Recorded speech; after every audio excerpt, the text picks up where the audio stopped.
Well, first off, in 2024, we're really excited that Panther and 2100 are continuing to take the world by storm. They're at festivals, on tours, in arenas and music venues, and they really are an unparalleled pair, so we are excited that that is continuing. In addition, we are so excited to announce that the Ultra family is getting more powerful with the launch of the Ultra X80, the most powerful point source in our company's history.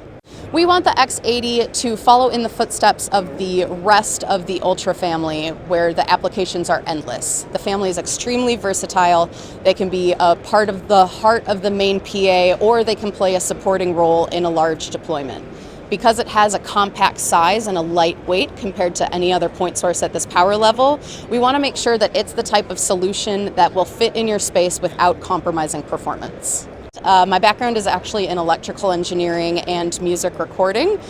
Worked, like a lot of us, as an audio tech at different performance venues in college. The thing about these products is that they are so pure, they are so precise, and that's something that you can only do with self-powered loudspeakers. And being able to take something out of the box, to drag something from out of backstage, to be able to put it somewhere and know what it's going to do, that means that you don't have to think about that anymore. That you can truly not worry about that, because we're all doing a million things at once all the time. So as a loudspeaker manufacturer, if there's something that we can do to make the lives of everybody in this industry better, we're going to want to do that.